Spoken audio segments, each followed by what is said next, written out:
नमस्कार good morning. आज August 11 तारिख सोमवार। आज दिन भरी अनेक बड़ गुरुत्वपूर्ण खबर गुड़िक आसी। आज बीजेडी पक्षर पुणी दिगला 12 घंटिया बंद डाकरा, गाड़ी चलाचल सबकिछि बंद रपटे राज्य सरकार किसी नुआ योजना और सूचना आसी। तेज आसतु आज सकाल आसीथिबा 20टी बड़ खबर उपर नजर पकाइबा। नंबर 1, आज 12 घंटिया बंद डाकरा देइछि बीजेडी। रायघर तुमुरी मुंडा नर्सिंग कॉलेज छात्री मृत्यु मामला रे बिजु जनता दल बीजेडी पक्षर तीव्र निंदा करा जाइछि। राज्य सरकार ओडिशा रे नारी माननकु सुरक्षा देबारे संपूर्ण विफल होइचंती बोली बीजेडी कहिछि। नर्सिंग छात्री मृत्यु मामला रे आज नवरंगपुर जिले में 12 घंटिया बंद डाकरा देइछि बीजेडी। फल जरूरीकालीन सेवा व्यतीत सरकारी एवं बेसरकारी अनुष्ठान, दुकान बजार, स्कूल, कॉलेज यह सहित जानवाहन संपूर्ण भाव में बंद रहिबो। नवरंगपुर बीजेडी पक्षर सांबादिक सम्मेलन माध्यम एने कहुଯାଇଛି। नंबर 2, राज्य में खाली पड़िथिबा डाक्तर पदवी पूरण कराजिबो एवं राज्य में नुआ मेडिकल कॉलेज हेबो कहिले मुख्यमंत्री। मुख्यमंत्री मोहन चरण माझी गतकाली कोरापुट जिला गस्त अवसर में शहीद लक्ष्मण नायक भोसक महाविद्यालय एवं चिकित्सालयर नूतन कोठा को उद्घाटन करिसेंती। तेबे 280 कोटी टंकार निर्मित 650 शज्या विशिष्ट कोठार उद्घाटन अवसर में मुख्यमंत्री कहिसेंती राज्य में खाली पड़िथिबा डाक्तर एवं अन्यान्य पदवी गुड़िक पूरण कराजिबो। तेबे चिकित्सा पई कोरापुटवासी को आउ दूर को जिबाक पड़िबनी। अन्यपटे राज्य रे आगामी दिन में ढेंकानाल, जगतसिंहपुर, भद्रक एवं नवरंगपुर रे नुआ मेडिकल कॉलेज प्रतिष्ठा कराजिबो। नंबर 3, बड़ परिवर्तन कला सीबीएसई। केंद्रीय माध्यमिक शिक्षा बोर्ड सीबीएसई छात्र छात्री पाठपढ़ार पद्धति रे परिवर्तन आनिबाकु एक बड़ पदक्षेप नेइछि। जातीय पाठ्यक्रम ढांचा अधीन रे नवम श्रेणी रे ओपन बुक असेसमेंट बा ओबीए कार्यक्रम करने बोर्ड अनुमति देइछि। एही परिवर्तन 2026-27 शिक्षा वर्ष आरंभ कराजिबो। एही योजना अधीन रे वर्ष को 3 थर पेन पेपर परीक्षा हेबो, जेउथिरे भाषा, गणित, विज्ञान एवं सामाजिक विज्ञान भली मूल विषय अंतर्भुक्त रहिबो। मन कहूछि किछि नुआ करिबा पई, हेले पाखरे संबळ नाही। तेबे व्यस्त हुंतु नाही। मधुलिका एंटरप्राइजेस एबे बुझिबो आपणक मन कथा। क्षुद्र शिल्प ठारु नै मध्यम शिल्प पई सुलभ मूल्य रे जोगाई देबो समस्त प्रकार मेसिन और रॉ मटेरियल, जहाकु नै आपण सहज रे आरंभ करि परिबे नुआ एक व्यवसाय। अधिक जानिबा पई आज ही कॉल करंतु। नंबर 4, बॉयफ्रेंड फोन रे छात्री अश्लील वीडियो। पटामुंडाई ग्रामांचल थाना अधीन काठियापड़ा ग्राम में कॉलेज छात्री जलिजीव मामला रे एबे बड़ सूचना आसीछि। पुलिस मृत छात्री पड़ोशी एवं तांको संपर्कीय घरे मध्य लागिथिबा 2टी सीसीटीवी कैमेरा को जबत करी अनुध्यान करुछि। सेपटे शनिवार दिन एसपी सिद्धार्थ कटारिया नेतृत्व में 2टी टीम 2टी दिग को अनुधान करुचंती। यार मध्यरे एक बड़ सूचना देइचंती एसपी। से कहिचंती छात्रींकर अश्लील वीडियो बॉयफ्रेंड फोन रे अछि। पाखापाखि 60टी वीडियो थिबा से सूचना देइचंती। अन्यपटे एही बॉयफ्रेंड जनक तांको बापांको निकट को एही वीडियो किछि पठाइचंती एवं अन्य सांगमानक पाखको मध्य वीडियो पठाइथिबा से सूचना देइचंती। नंबर 5, डिजिटल हेबो 10म द्वादश बोर्ड खाता मूल्यांकन। केंद्रीय माध्यमिक शिक्षा बोर्ड सीबीएसई परीक्षा संपर्क में एक बड़ निष्पत्ति नेइछि। सीबीएसई एबे 10म एवं द्वादश बोर्ड परीक्षार उत्तर खाता डिजिटल भाव में मूल्यांकन करिबो। एथिपाई गोटिए किंबा अधिक एजेंसी चयन कराजिबो। सीबीएसई परिचालना परिषद बैठक में एने निष्पत्ति निया जाइछि। सदस्य माननको परामर्श दिया जाइछि जे बोर्डर विभिन्न आंचलिक कार्यक्रम रे किछि विषय रे पायलट प्रकल्प भाव में एहाको कार्यकारी कराजिबो। परे 10ମ द्वादश समस्त विषय रे मूल्यांकन कार्यकारी करा जाई परिबो। नंबर 6, पुणी आसुची लघुचाप। 12 तारिख में लघुचाप क्षेत्र सृष्टि नहीं रही संभावना। ए नहीं 24 जिला को येलो वार्निंग जारी करिछि पाणीपाग विभाग। यह सहित आज 26 जिला को येलो वार्निंग जारी करा जाइछि। ତେବେ ବର୍ଷାର ପରିମାଣ ରାଜ୍ୟରେ ବଢ଼ିବ। 17 ତାରିଖ ପର୍ଯ୍ୟନ୍ତ ରାଜ୍ୟରେ ବର୍ଷାର ସମ୍ଭାବନା ରହିଛି। ସେପଟେ ଟ୍ରପ୍ ଲାଇନ୍ ପ୍ରଭାବରେ ରାଜ୍ୟରେ ବର୍ଷା ଝଡ଼ ହେବା ନେଇ ମଧ୍ୟ ସୂଚନା ଦିଆଯାଇଛି। ଆସନ୍ତା 2 ଦିନ ରାଜ୍ୟରେ ବଡ଼ ଧରଣର ବର୍ଷା ସମ୍ଭାବନା ନାହିଁ, ମାତ୍ର ଅଳ୍ପ କିଛି ସ୍ଥାନରେ ବର୍ଷା ହୋଇପାରେ। ଆଉ କିଛି ସ୍ଥାନରେ ଘଡ଼ଘଡ଼ି ସହିତ ବର୍ଷା ସମ୍ଭାବନା ରହିଛି। 13 ତାରିଖ ବେଳକୁ ଉତ୍ତର ପଶ୍ଚିମ ଏବଂ ପାର୍ଶ୍ୱବର୍ତ୍ତୀ ଅଞ୍ଚଳରେ ଲଘୁଚାପ କ୍ଷେତ୍ର ସୃଷ୍ଟି ହେବ। ନମ୍ବର 7, ନାରୀ ନ୍ୟାୟ ପଦଯାତ୍ରା କଲା କଂଗ୍ରେସ। ବଳଙ୍ଗା ପୀଡ଼ିତାଙ୍କୁ ନ୍ୟାୟ ପାଇଁ କଂଗ୍ରେସର ପଦଯାତ୍ରା। ବଳଙ୍ଗାଠାରୁ ନିମାପଡ଼ା ପର୍ଯ୍ୟନ୍ତ ପଦଯାତ୍ରା କରିଛି କଂଗ୍ରେସ। ପିସିସି ସଭାପତି ଭକ୍ତଚରଣ ଦାସଙ୍କ ସମେତ ଦଳର ଅନେକ ବରିଷ୍ଠ ନେତା ଏହି ପଦଯାତ୍ରାରେ ସାମିଲ ହୋଇଥିଲେ। ପୀଡ଼ିତାଙ୍କ ଗାଁ ବଳଙ୍ଗା ବାୟାବରରୁ ଆରମ୍ଭ ହୋଇଥିଲା ପଦଯାତ୍ରା। ସେପଟେ କଂଗ୍ରେସର ପଦଯାତ୍ରା ପାଇଁ ପୀଡ଼ିତାଙ୍କ ଘର ଏବଂ କବର ଦିଆଯାଇଥିବା ସ୍ଥାନରେ କଡ଼ା ସୁରକ୍ଷା ବ୍ୟବସ୍ଥା ମଧ୍ୟ କରାଯାଇଥିଲା। ସେପଟେ କେନ୍ଦ୍ରାପଡ଼ା ପଟ୍ଟାମୁଣ୍ଡାଇ କାଠିଆପଡ଼ା ଗାଁର ଛାତ୍ର ମୃତ୍ୟୁ ଘଟଣାରେ ତଦନ୍ତ ଆଗକୁ ବଢ଼ିଛି। ରହସ୍ୟ ଯେତେ ବଢ଼ିବାରେ ଲାଗିଛି, ପୀଡ଼ିତାଙ୍କ ବାପାଙ୍କ ମୋବାଇଲ ଫୋନକୁ ଜବତ ମଧ୍ୟ କରାଯାଇଛି। ନମ୍ବର 8, ନାଁରେ ଚାଲିଛି ଏନ୍ଇପି। ଓଡ଼ିଶାର ଶିକ୍ଷା ବ୍ୟବସ୍ଥା ବନାମ ଜାତୀୟ ଶିକ୍ଷାନୀତି 2020।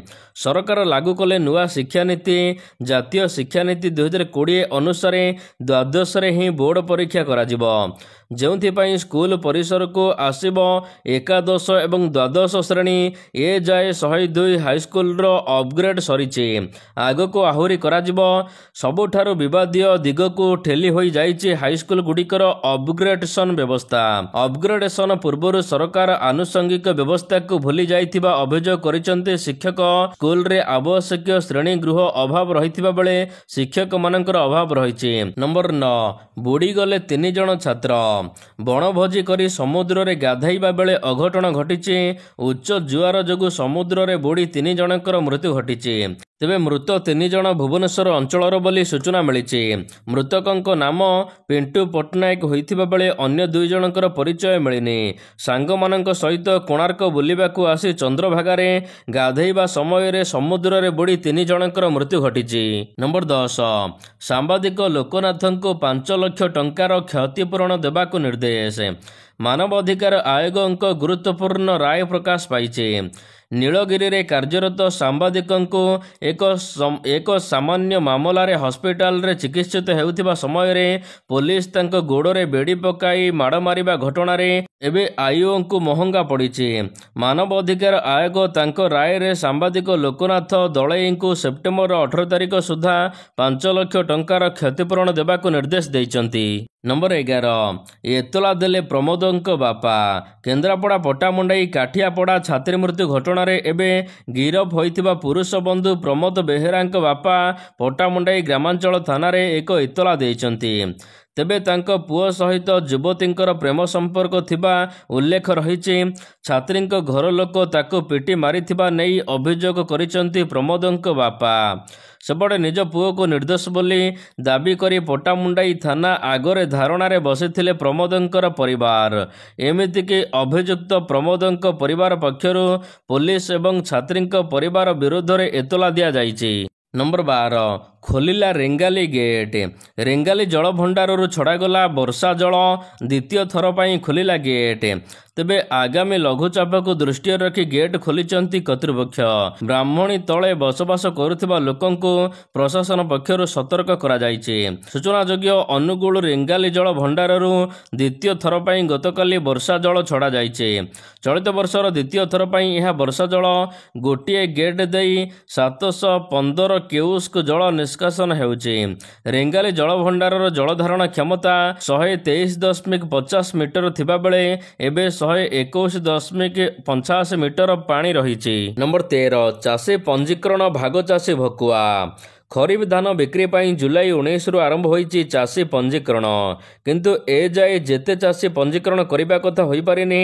ସେପଟେ ଭାଗ ଚାଷୀ ପଞ୍ଜୀକରଣର କଠୋର ନିୟମ ଯୋଗୁଁ ଅସୁବିଧାର ସମ୍ମୁଖୀନ ହେଉଛନ୍ତି। ପଞ୍ଜୀକରଣରେ ଜଟିଳତା ଯୋଗୁଁ ଏବେ ଭାଗ ଚାଷୀ ଏବଂ ଚାଷୀ ସମସ୍ୟାରେ ପଡ଼ିଛନ୍ତି। ଗୋଟିଏ ଜମିର ପଟ୍ଟାରେ ଏକାଧିକ ନାଁ ଥିବାରୁ ପଞ୍ଜୀକରଣ ପାଇଁ ସମସ୍ୟା ଉପୁଜୁଛି, ଯାହାକୁ ନେଇ ବରଗଡ଼ ପଦ୍ମପୁର ଅଞ୍ଚଳର ଚାଷୀ ଭାଗ ଚାଷୀ ଆନ୍ଦୋଳନରେ ଚେତାବନୀ ଦେଇଛନ୍ତି। ସେପଟେ ଦ୍ୱନ୍ଦ୍ୱ ବଢ଼ାଇଛି ସମବାୟ ସମିତି ମନ୍ତ୍ରୀଙ୍କ ବୟାନ। ଚାଷୀ ପଞ୍ଜୀକରଣ ପାଇଁ ସରକାର ନିୟମ ସରଳୀକରଣ କରିଥିବା କଥା କହିଛନ୍ତି ମନ୍ତ୍ରୀ। ଭାଗ ଚାଷୀମାନେ ଜମି ମାଲିକଙ୍କ ଠାରୁ ଲିଖିତ ଆକାରରେ ଆଣି ପଞ୍ଜୀକରଣ କରିପାରିବେ ବୋଲି ସେ କହିଛନ୍ତି। ନମ୍ବର 14, 6 ମାସରେ 200ରୁ ଅଧିକ ଗଣ ଦୁଷ୍କର୍ମ। ଦେଶରେ ଆଉ ଝିଅମାନେ ସୁରକ୍ଷିତ ନାହାନ୍ତି। 6 ମାସ ମଧ୍ୟରେ 200ରୁ ଅଧିକ ଗଣ ଦୁଷ୍କର୍ମ ମାମଲା ସାମ୍ନାକୁ ଆସିଛି। ରାଜସ୍ଥାନରେ ନାବାଳିକା ଏବଂ ଯୁବତୀଙ୍କ ସହିତ ହେଉଛି ସବୁଠାରୁ ଅଧିକ ଅପରାଧ, ଯାହା ଚିନ୍ତାର ବିଷୟ ପାଲଟିଛି। ଯଦି ଆମେ ପୋଲିସ ଦ୍ୱାରା ପ୍ରକାଶିତ ତଥ୍ୟ ଉପରେ ନଜର ପକାଇବା, ତେବେ ଜାନୁଆରୀରୁ ଜୁନ ମାସ 2025 ପର୍ଯ୍ୟନ୍ତ 200ରୁ ଅଧିକ ଗଣ ଦୁଷ୍କର୍ମ ମାମଲା ରାଜସ୍ଥାନରେ ପଞ୍ଜୀକୃତ ହୋଇଛି। ଏପରିକି 5 ଜଣ ଝିଅଙ୍କୁ ବଳାତ୍କାର ପରେ ହତ୍ୟା କରାଯାଇଥିବା ମଧ୍ୟ ପୋଲିସ ପକ୍ଷରୁ କୁହାଯାଇଛି। ନମ୍ବର 15, ଇସିଙ୍କୁ ଘେରିବା ପାଇଁ ଯୋଜନା। ନକଲି ଭୋଟର ମାମଲା ସମ୍ପର୍କରେ ନିର୍ବାଚନ କମିଶନ ଇସିଙ୍କ ବିରୁଦ୍ଧରେ ଅଭିଯୋଗ ପାଇଁ କଂଗ୍ରେସର ନେତା ରାହୁଲ ଗାନ୍ଧୀ ୱେବସାଇଟ୍ ଏବଂ ନମ୍ବର ଜାରି କରିଛନ୍ତି। ନିର୍ବାଚନ କମିଶନ ନକଲି ଭୋଟର ପ୍ରସଙ୍ଗରେ କଂଗ୍ରେସ ସାଂସଦ ରାହୁଲ ଗାନ୍ଧୀଙ୍କୁ ଭର୍ତ୍ସନା କରି କହିଛନ୍ତି ଯେ ସେ ନିୟମ ଅନୁସାରେ ଏକ ସ୍ପଷ୍ଟ ଘୋଷଣା ଏବଂ ଶପଥ ପତ୍ର ଦାଖଲ କରନ୍ତୁ, ନଚେତ୍ ତାଙ୍କର ମିଥ୍ୟା ଅଭିଯୋଗ ପାଇଁ ସେ ଦେଶ ନିକଟରେ ସାର୍ବଜନୀନ ଭାବରେ କ୍ଷମା ମାଗନ୍ତୁ। ଲୋକସଭାରେ ବିରୋଧୀ ଦଳ ନେତା ରାହୁଲ ଗାନ୍ଧୀ ଏବେ ଏହା ବିରୁଦ୍ଧରେ ଅଭିଯାନ ଆରମ୍ଭ କରିଛନ୍ତି। ରାହୁଲ ନିର୍ବାଚନ କମିଶନଙ୍କୁ ଘେରିବାକୁ ନିଷ୍ପତ୍ତି ନେଇଛନ୍ତି। ନମ୍ବର 16, ରାହୁଲଙ୍କ ସମର୍ଥନରେ ପୂର୍ବ ମୁଖ୍ୟ ନିର୍ବାଚନ ଆୟୋଗ। ନକଲି ମତଦାତା ମାମଲାରେ କଂଗ୍ରେସ ନେତା ରାହୁଲ ଗାନ୍ଧୀଙ୍କୁ ଏବେ ପୂର୍ବତନ ମୁଖ୍ୟ ନିର୍ବାଚନ କମିଶନଙ୍କ ସମର୍ଥନ ମିଳିଯାଇଛି। ପୂର୍ବ ଇସିଙ୍କ କହିବା କଥା କି ନିର୍ବାଚନ ଆୟୋଗ ବେଙ୍ଗାଲୁରୁରେ ନକଲି ମତଦାତାଙ୍କ ବାବଦରେ ରାହୁଲ ଗାନ୍ଧୀ ଯେଉଁ ଅଭିଯୋଗ ଆଣିଛନ୍ତି, ଏହା ବାବଦରେ ଲିଖିତ ଅଭିଯୋଗକୁ ଅପେକ୍ଷା ନ କରି ଯାଞ୍ଚ କରିବା ଆବଶ୍ୟକ। ନମ୍ବର 17, 3ଟି ବନ୍ଦେ ଭାରତ ଟ୍ରେନ୍ର ଶୁଭାରମ୍ଭ। ଦେଶକୁ ବଡ଼ ଉପହାର ଦେଲେ ପ୍ରଧାନମନ୍ତ୍ରୀ ନରେନ୍ଦ୍ର ମୋଦି। ଗତକାଲି 3ଟି ନୂଆ ବନ୍ଦେ ଭାରତ ଏକ୍ସପ୍ରେସ ଟ୍ରେନ୍କୁ ସବୁଜ ପତାକା ଦେଖାଇ ଏହାକୁ ଶୁଭାରମ୍ଭ କରିଛନ୍ତି। ପ୍ରଧାନମନ୍ତ୍ରୀ ନରେନ୍ଦ୍ର ମୋଦି ରବିବାର ଦିନ ବେଙ୍ଗାଲୁରୁରେ ରେଳ ଷ୍ଟେସନରେ 3ଟି ବନ୍ଦେ ଭାରତ ଏକ୍ସପ୍ରେସର ଉଦ୍ଘାଟନ କରିଛନ୍ତି। ଏହି ଅବସରରେ ପ୍ରଧାନମନ୍ତ୍ରୀ ବେଙ୍ଗାଲୁରୁ ମେଟ୍ରୋ ପ୍ରକଳ୍ପର ୟେଲୋ ଲାଇନ୍ ବି ଉଦ୍ଘାଟନ କରିବା କାର୍ଯ୍ୟକ୍ରମ କରିଛନ୍ତି। ନମ୍ବର 18, ପେଟ୍ରୋଲ ଡିଜେଲ ବିକ୍ରି କରିବେ ଆଦାନୀ ଗ୍ରୁପ। ଭାରତରେ ଖୁବ୍ ଶୀଘ୍ର ବଦଳିପାରେ ପେଟ୍ରୋଲ ଆଉ ଡିଜେଲ ବିକ୍ରିର ନିୟମ।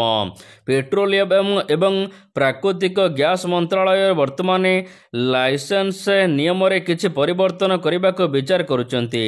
ତେବେ ସରକାରଙ୍କର ବିଚାର ମୁତାବକ ବଦଳୁଥିବା ପରିସ୍ଥିତି ଏବଂ ବିକଳ୍ପ ଶକ୍ତିର ମହତ୍ତ୍ୱକୁ ଦେଖି ପୁରୁଣା ନିୟମରେ ପରିବର୍ତ୍ତନ ଆବଶ୍ୟକ ଅଟେ ବୋଲି କୁହାଯାଇଛି। ଏଥିପାଇଁ ବିଶେଷଜ୍ଞ କମିଟି ଗଠନ କରାଯାଇଛି। ଏହି କମିଟି 2019 ମସିହାରେ ଜାରି କରାଯାଇଥିବା ନିର୍ଦ୍ଦେଶାବଳୀର ସମୀକ୍ଷା କରୁଛନ୍ତି। ଅନ୍ୟପଟେ ଆଗାମୀ ଦିନରେ ପେଟ୍ରୋଲ ଡିଜେଲ ବିକ୍ରି କରିବାକୁ ଯାଉଛି ଆଦାନୀ ଗ୍ରୁପ। ନମ୍ବର 19, ଖୁବ୍ ଶୀଘ୍ର ହେବ ପରବର୍ତ୍ତୀ ଯୁଦ୍ଧ। ଆମେ ଆଶଙ୍କା କରୁଥିବା ପରବର୍ତ୍ତୀ ଯୁଦ୍ଧ ଖୁବ୍ ଶୀଘ୍ର ହୋଇପାରେ। ଭାରତୀୟ ସେନା ମୁଖ୍ୟ ଜେନେରାଲ ଉପେନ୍ଦ୍ର ଦ୍ୱିବେଦୀ ଏନେଇ ଚାଞ୍ଚଲ୍ୟକର ଚେତାବନୀ ଦେଇଛନ୍ତି। ଏହା ସହିତ ସେ କହିଛନ୍ତି, ଆମକୁ ସେହି ଅନୁସାରେ ପ୍ରସ୍ତୁତ ରହିବାକୁ ପଡ଼ିବ ଏବଂ ଏଥର ଆମକୁ ମଧ୍ୟ ଏକାଠି ହୋଇ ଲଢ଼ିବାକୁ ପଡ଼ିବ। ନମ୍ବର 20, ଓଡିଆଇରୁ ନେବେ ସନ୍ନ୍ୟାସ। ରୋହିତ ଶର୍ମା ଏବଂ ବିରାଟ କୋହଲି ଓଡିଆଇରୁ ଅବସର ନେବାକୁ ଯାଉଛନ୍ତି। ସଦ୍ୟତମ ରିପୋର୍ଟ ପରେ ଏହି ପ୍ରଶ୍ନ ଉଠିବା ଆରମ୍ଭ କରିଛି। ଉଭୟ ଭାରତୀୟ ଦଳର 3ଟି ପ୍ଲାଟଫର୍ମରେ ଅଧିନାୟକ କରିଛନ୍ତି।